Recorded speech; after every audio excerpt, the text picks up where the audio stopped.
How are you everyone. तो बेटा, आज जो हम अपनी वीडियो लेकर आ रहे हैं ये आपके लिए इंपॉर्टेंट साबित हो सकती है। जैसे कि आप पीछे देख रहे होंगे, मैं आपसे आज बात करने वाला हूं आपके मिड टर्म एग्जाम को लेकर।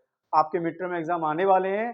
आपको उसकी तैयारी के लिए आपको क्या प्लानिंग करनी चाहिए, क्या स्ट्रेटेजी है, कुछ सोचा है क्या हमने? तो मैं आपको आज बताऊंगा उसके लिए कुछ ट्रिक्स, जिससे कि आप अभी भी अच्छे स्कोर कर सकते हैं। तो लेट्स बिगिन।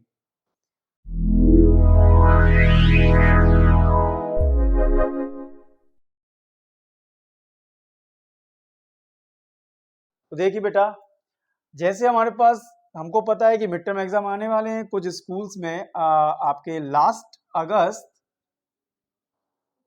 या फिर सितंबर मिड वीक ये स्टार्ट होंगे। तो अब हमारे पास ज़्यादा समय नहीं है। ओवरऑल देखा जाए तो 20 से 25 डेज है।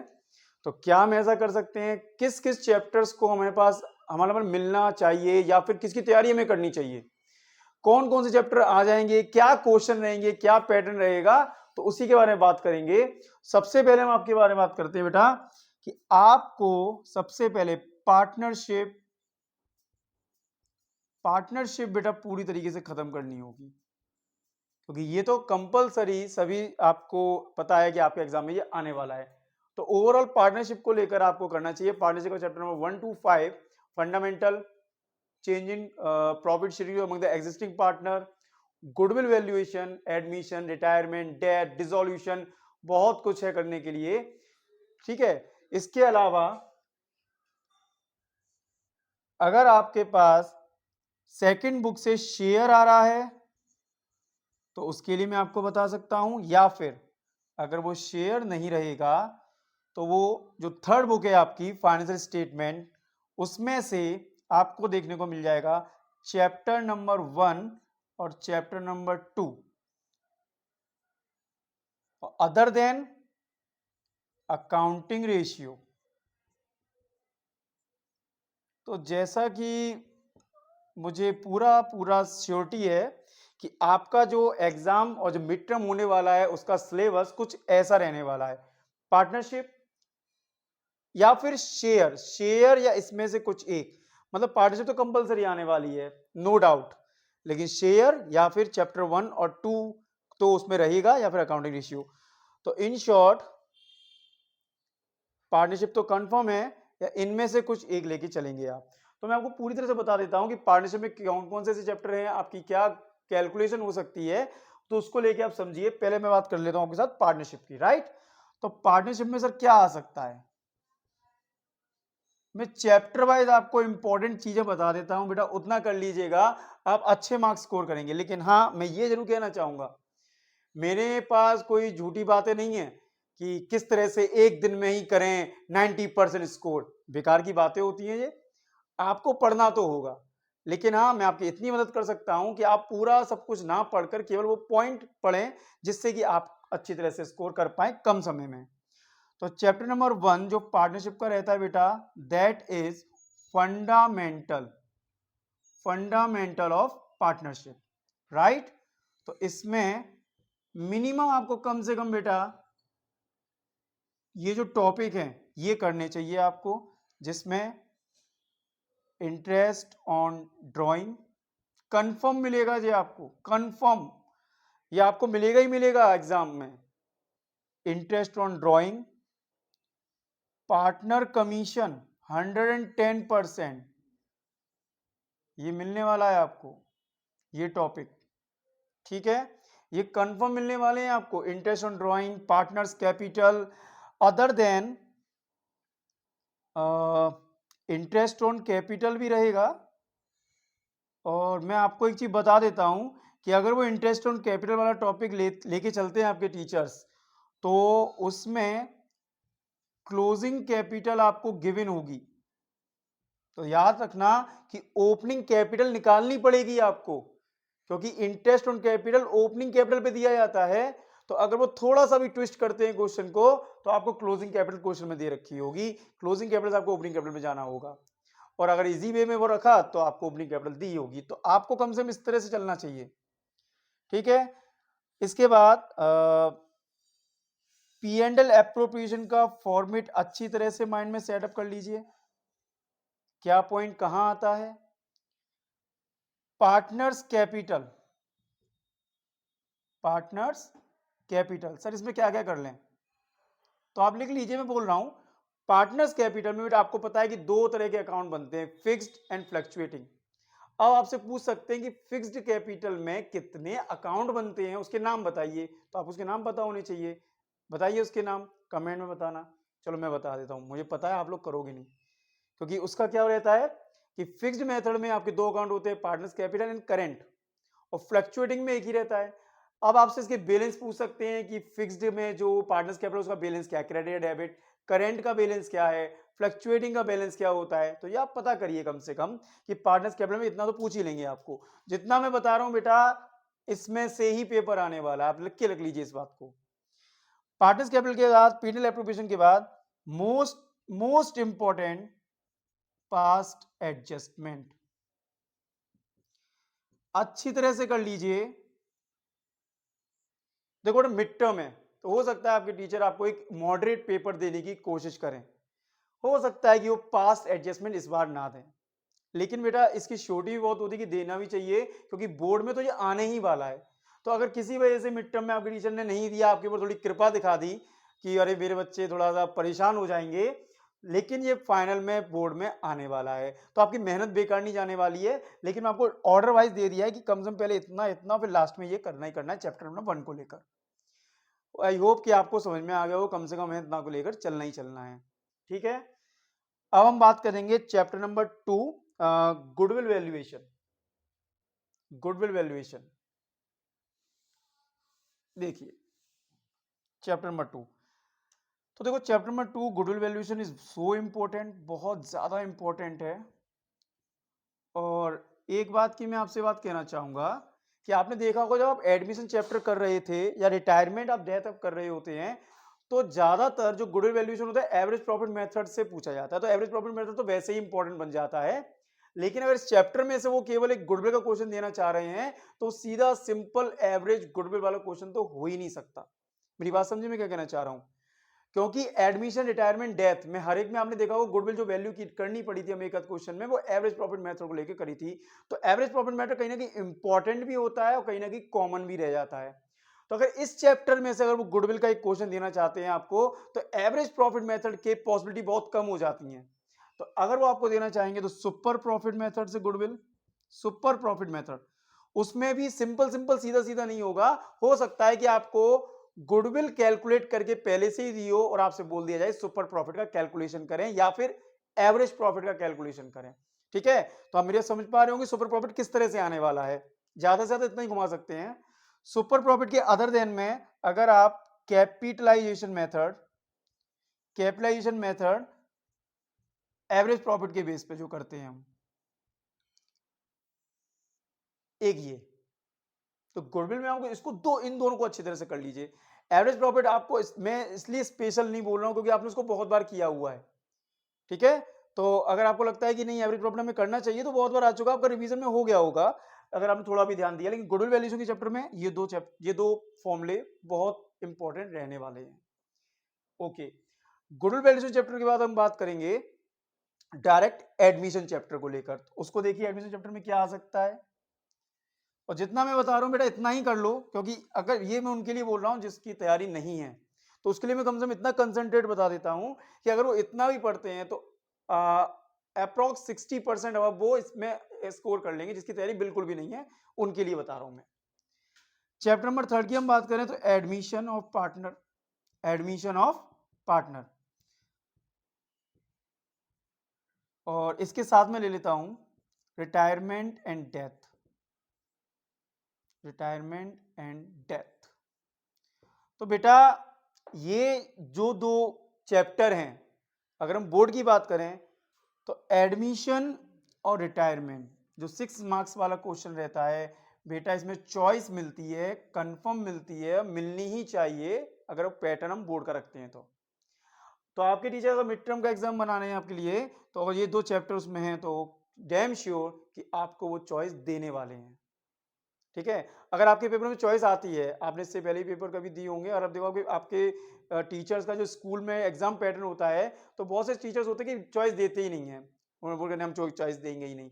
लेकिन अगर आपको थोड़ी भी इन्फॉर्मेशन यहाँ चॉइस आती है हमारे पेपर्स में, हमारे स्कूल्स में, तो बेटा इन दो में से आपको चॉइस 100% मिलने वाली है। तो सर हम क्या करें? तो मेरे अकॉर्डिंग तो आप एक कोई अच्छे से चैप्टर, एक अच्छा चैप्टर अच्छी तरह आप पूरा तरह से कर लीजिए, क्योंकि एक में चॉइस आने वाली है, क्योंकि यही पैटर्न है आपका। तो एडमिशन चैप्टर में आपको प्रेफर करना चाहूंगा कि एडमिशन चैप्टर को थोड़ा अच्छी तरह से करिए। एडमिशन चैप्टर में आपको करने के लिए कम से कम आपको 5 स्टेप, यानी कि 4-5 स्टेप तो आपको करने ही चाहिए, या आपको सीखना चाहिए। सबसे पहले न्यू रेशियो कैसे निकाला जाए, दूसरा रिजर्व का ट्रीटमेंट सीख लें आप, reserve treatment. Third number goodwill calculation. Fourth number revaluation account को बनाना सीख लें बेटा। और fifth number adjustment of capital. और मैं आपसे एक बात बोलना चाह रहा हूं, हो सकता है कि आपको एक आध पॉइंट यहां पर ना मिले क्वेश्चन में, लेकिन एडजस्टमेंट आने ही वाला है, क्योंकि एडजस्टमेंट ऑफ कैपिटल अगर हम लास्ट ईयर की बात करें तो उसमें तो था, लेकिन उससे पहले जब तो कोरोना था, कोरोना के बाद 1-2 साल तक एडजस्टमेंट कैपिटल डिलीट कर दिया था सीबीएसई की तरफ से। तो ये फिर से रीबैक हुआ है, और इसकी वजह से यानी कि वो नया फिर से आया है, तो टीचर्स को देने के लिए बहुत पहले से ही बड़े एक्साइटेड थे इसको देने के लिए, तो ये जरूर देंगे। ठीक है, एडजस्टमेंट कैपिटल आपका रहने वाला है। तो मेरी ये आपको सजेशन है, ये एडवाइस है कि बेटा एडमिशन में आपको ये टॉपिक पढ़ के जाने चाहिए। और ये टॉपिक अगर आप पढ़ते हैं तो सुनिए, reserve treatment and revaluation account का ट्रीटमेंट आपको हेल्प करेगा रिटायरमेंट वाले चैप्टर में, डैम श्योर। रिटायरमेंट में भी आपको मैं डेथ को लेकर बता देता हूं, डेथ को लेकर कि डेथ में आपको केवल एक ही चीज सीखनी है, शेयर ऑफ प्रॉफिट कैसे दिया जाएगा, शेयर ऑफ प्रॉफिट। इस टॉपिक को आप लिख लीजिए, शेयर ऑफ प्रॉफिट कैसे करना चाहिए हमको, ये सीख लीजिए। डेथ में काफी है, काफी है अभी आपके लिए, क्योंकि आपका कम समय है, उसके अकॉर्डिंग मैंने बताया है। लेकिन हाँ, इतना भी कम समय नहीं है कि इतना भी ना पढ़ पाओ आप। ठीक है, 20 से 25 डेज आपके पास हैं। अगर आप पर डे 2 से 3 आवर भी इस तरह से चीजों को देंगे, बेटा मैं 60-70% बोला, आप जैसे करेंगे और भी अच्छा स्कोर कर सकते हैं। लास्ट में आपका रहता है डिसोल्यूशन, लास्ट चैप्टर है पार्टनरशिप का। और डिसोल्यूशन आपके लिए किस तरह से इंपॉर्टेंट रहेगा, तो बेटा ये एक इंडिविजुअल ऐसा चैप्टर है जो कंफर्म आता है, इसमें कोई चॉइस नहीं है, आपको करना ही करना है आपका ये डिसोल्यूशन चैप्टर।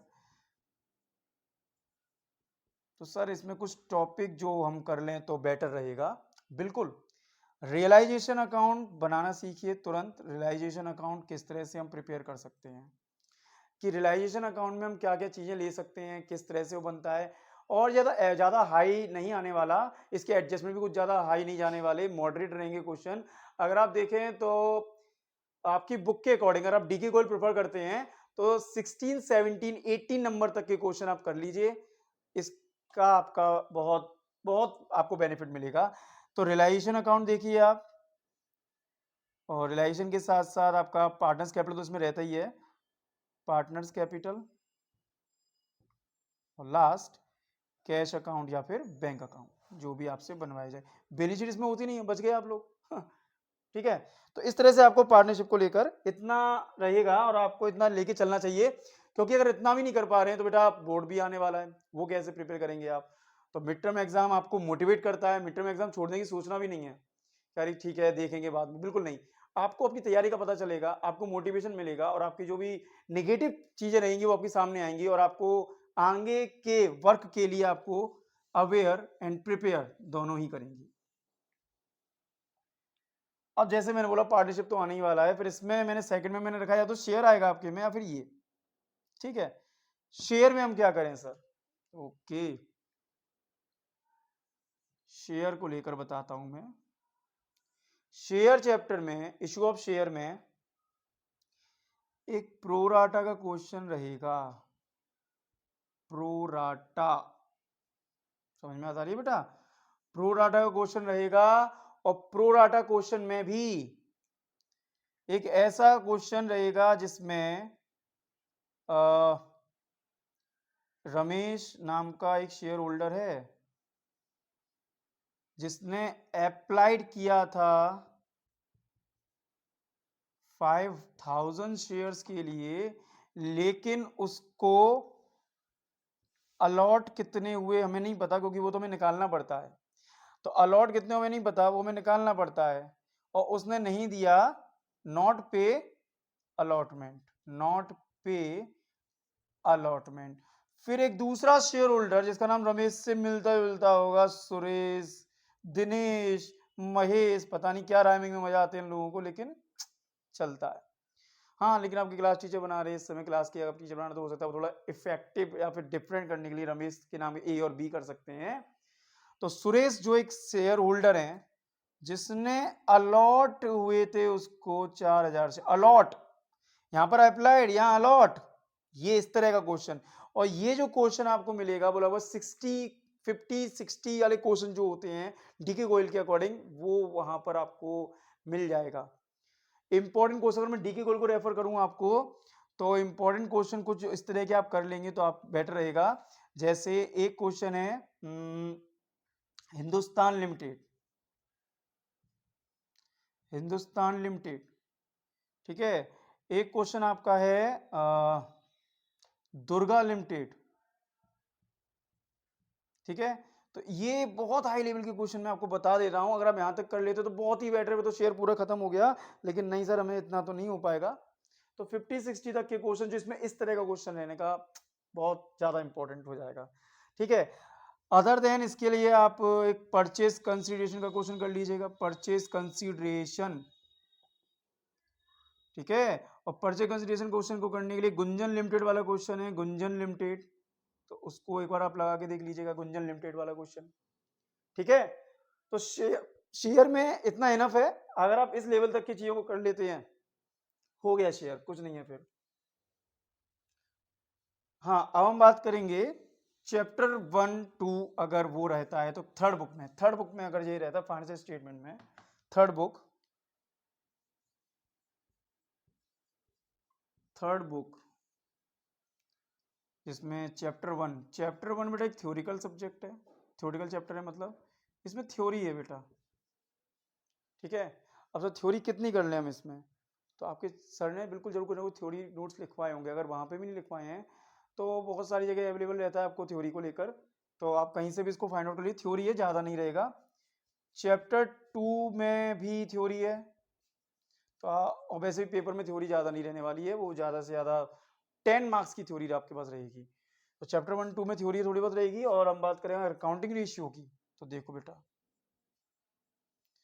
तो अगर सभी ने अकाउंटिंग रेशियो पढ़ा हुआ है, और मेरा भी ख्याल है कि अगर आपके टीचर ने अकाउंटिंग रेशियो कराया हुआ है तो लास्ट में कराया होगा, और बच्चों को बहुत पे जाके बहुत हौच पौच रहता है कि sir accounting ratio, accounting ratio, तो टीचर भी सबको समझते हैं और आपको जो अकाउंटिंग रेशियो देंगे वो ज़्यादा डीप में जाके नहीं देंगे, बहुत ट्विस्ट क्वेश्चन नहीं देंगे, सीधे सीधे फॉर्मूले होंगे। तो आपको भाई जितने भी फॉर्मूले हैं कम से कम उनको लर्न कर लेना चाहिए। तो आपके 4 कैटेगरी के क्वेश्चन होते हैं, 4 कैटेगरी में होते हैं, solvency ratio, data turnover ratio वगैरह, और तो लिक्विडिटी रेशियो, तो जो 4 रेशियो हैं उन रेशियो के भी फॉर्मूले, तो फॉर्मूले आपको रट लेने चाहिए। अगर आप फॉर्मूले को लर्न कर लेते हैं अच्छी तरह से,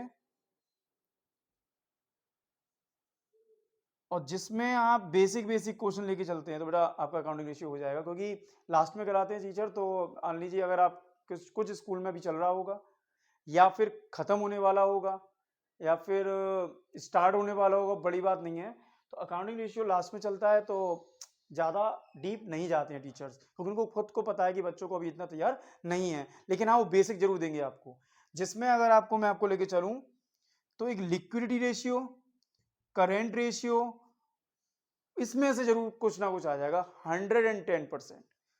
तो ये आपका अकाउंटेंसी का था, कुछ पॉइंट्स, कुछ चैप्टर्स टॉपिक वाइज जो मैं आपको बताने की कोशिश की है।